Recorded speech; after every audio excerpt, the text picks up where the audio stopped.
Welcome to Nugget 20 with Steve Grohman. We've already done 2 nuggets on the Border Patrol. Let's sort of hone in now on the wall itself. We're going to take you on a ride along the wall and about our recent experience with some protesters at the wall and our last experience with the Border Patrol agent along the wall. Actually, it was at the wall where it ends, the easternmost terminus of the wall itself. So. Yeah. What do you want to hit first? Well, let's take them on a ride. We take them on a ride. All right. This is along the border wall between Progresso and Brownsville. And you can see that it's people's backyards. Their backyards literally go right up against this wall, and there's a dirt road along the inside and the outside of the wall. The one on the other side of the wall, the river side of the wall, is government property and used by Border Patrol specifically. There are 3 border crossings in the city of Brownsville itself. At the Gateway Bridge, we were told that there were some protesters, and we decided to go down there. And it was a beautiful morning, and we found, less than half a dozen people down there with signs. Really interesting car. We've blocked out her license tag. This lady had some really interesting signs on the back of her car, and we did ask them a few questions. They're like anti-Trump, immigration, pro-immigration. But what is the interesting thing? We didn't cross the border there. We didn't cross through there. We could see the big white tents. Well, we had asked. I was going to say courthouse. I asked one of the protest ladies. I said, "Are those the tents that the people are living in? Because they're not letting them across any longer. Mexico is holding them until they are approved to come across." And they go, "No, those are the courts."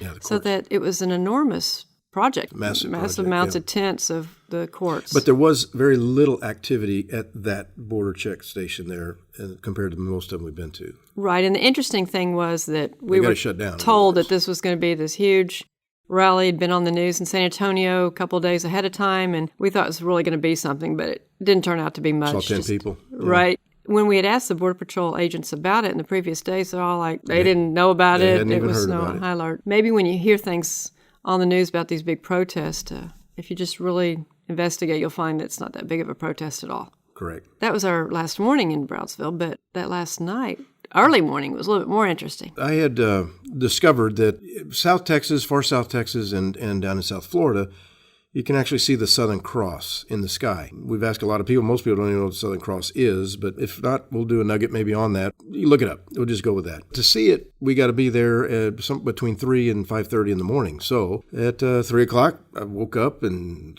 went out and looked. Well, it was fairly clear skies out there, not too bad. So when I woke you up and said, "Let's go, we're going." And so we go to the darkest place we could remember where it is, and which happens to be right near where the border fence ends. Got the camera set up, taking pictures. I got the camera going, and I'm filming the skies. And we're just parked on the side of the road. Parked right on the side of the road. And so anyway, it was about 4 o'clock, I guess, in the morning. Truck pulls up. It's a border agent, and he shines his light on us and says, "You okay?"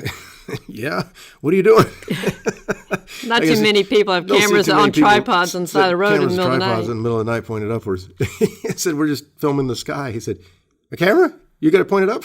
He said, "Yeah." Told him what I was doing, what we're doing. And he said, "Well, the problem is, we're working an activity right here, right now. We got some crossers right now, and everybody's on alert looking for them." I said, "Oh, okay. Are we okay here? Are we safe here?" He said, I don't think I'd stay if I was." He kind of him-hawing around. He didn't demand us to leave, but he didn't want to say, "You're fine, stay here," either. Right, he can't make us leave. No, because while we were out there before he showed up, we heard some stuff out there in the... Right, it was awfully big rabbit. It was a big rabbit, really big coyotes or something. I don't know. Big armadillo. But, yeah, just right out there. So anyway, I said, "So we should probably leave." And he said, "Yeah, I would kind of advise it, But if you stay and if you see another agent, just tell him you talked to me already." But right. But anyway, we had talked to the sergeant a couple of days earlier and told him what we'd. But that was another thing. I went back to talk to the guy the next day, but that sergeant wasn't there, and talked to 2 other guys, and he said, I told him who we were, and I said, "I'm going to take a picture. I'm going to bring it back, and I'm going to show it."